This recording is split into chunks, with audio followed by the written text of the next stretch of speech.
நிகழ்தகவு. வீட்டின் முன் விளையாடிக் கொண்டிருந்த சிறுமி மாயம். விடிய விடிய தேடி அலைந்த உறவினர்கள். மலையடிவாரத்தில் முகம் சிதைந்த நிலையில் கிடந்த சிறுமியின் சடலம். குற்றவாளியை காட்டிக் கொடுத்த கைத்தடம். சொந்த மாமா மகளை 13 வயது சிறுவன் துள்ள துடிக்க கொன்றது ஏன்? போலீசாரிடம் சிறுவன் சொன்ன விஷயம் என்ன?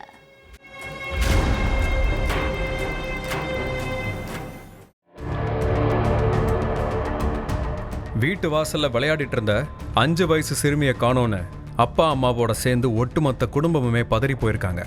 பக்கத்து வீடு எதிர்த்த வீடு சுத்தி முத்தி உள்ள எல்லா வீட்டில் தேடியும் சிறுமி கிடைக்கவே இல்லை.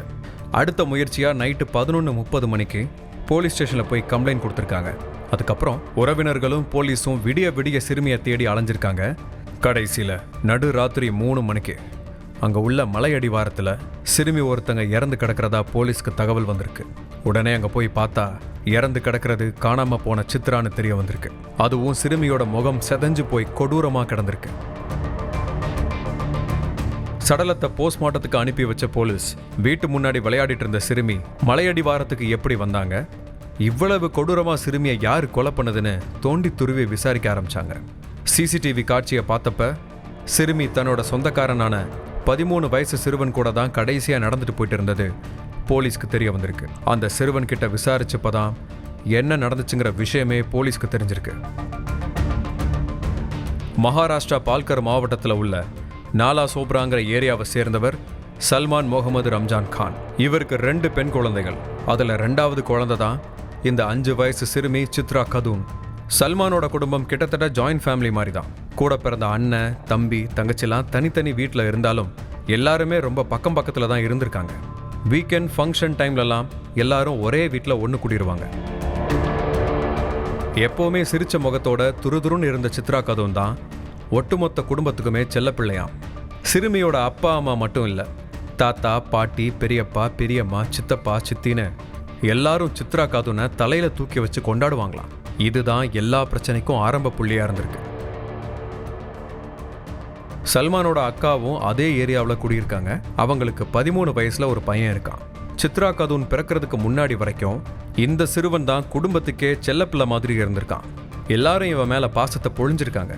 ஆனா சித்ரா கதூன் பிறந்ததுக்கு அப்புறம் சொந்தக்காரங்களோட அன்பும் பாசமும் முழுக்க முழுக்க சிறுமியை நோக்கி திரும்பிட்டதாகவும், தன்னை யாருமே கண்டுக்க மாட்டேங்கிறாங்க, யாருமே அன்பா பேச மாட்டாங்கன்னு நினைச்சு மனசுக்குள்ளேயே வெம்பிட்டு இருந்திருக்கான் அந்த சிறுவன். தெரிஞ்சோ தெரியாமலோ ஆரம்பத்துல இருந்தே தன்னோட மாமா பொண்ணு சித்ரா கதூன் மேல அந்த சிறுவனுக்கு வெறுப்பு ஏற்பட்டிருக்கு.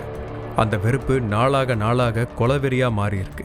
சிறுவன் சமீபத்துல ஹிந்தி திரைப்படம் ஒன்று பார்த்திருக்கான். அந்த படம் பேரு ராமன் ராகவ். ஒரு சீரியல் கில்லரை பத்தின படம். இந்த படம் முழுக்க வெட்டு குத்து கொலைன்னு பார்க்கவே ரொம்ப கொடூரமா இருக்கும். ஏற்கனவே சித்ரா கதூன் மேல வெறுப்புலையும் கொலவெறியிலையும் இருந்த சிறுவனுக்கு ராமன் ராகவ்ங்கிற கிரைம் மூவி அவனோட கொலவெறியை அதிகப்படுத்தியிருக்கு. நாமளும் இப்படி கொடூரமா கொலை பண்ணோன்னு நினைக்கிற அளவுக்கு அந்த படம் சிறுவனோட மனசுல மிகப்பெரிய தாக்கத்தை ஏற்படுத்தியிருக்கு. சனிக்கிழமை சாயங்காலம் வீட்டுக்கு முன்னாடி விளையாடிட்டு இருந்த சித்ரா கதூன் கிட்ட நைஸா பேச்சு கொடுத்திருக்கான் அந்த சிறுவன்.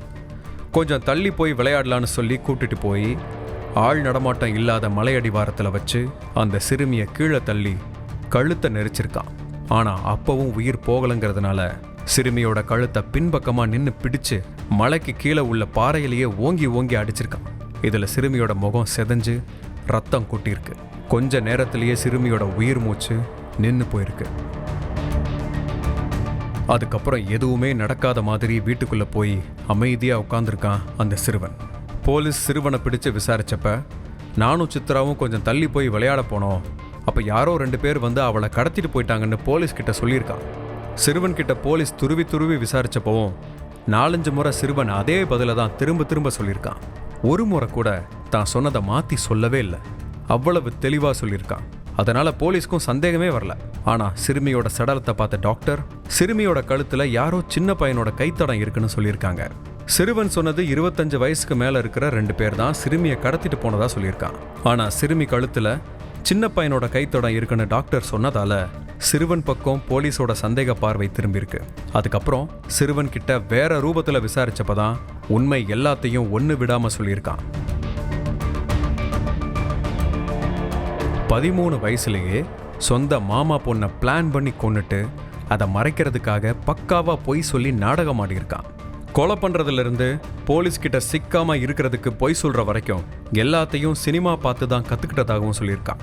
சின்ன வயசுலயே இப்படி கொடூரமாகவும் கிரிமினலாகவும் யோசிச்ச சிறுவனை போலீஸ் கைது செஞ்சிருக்காங்க. ஆனா அவனுக்குள்ள உருவாகி இருக்கிற தப்பான எண்ணங்களையும் அவனை மாதிரி இன்னும் பல பசங்க மனசுல இருக்கிற தவறான சிந்தனையையும் போலீஸும் அரசாங்கமும் எப்படி சரி பண்ண போதுங்கிறது மிகப்பெரிய கேள்விக்குறிதான்.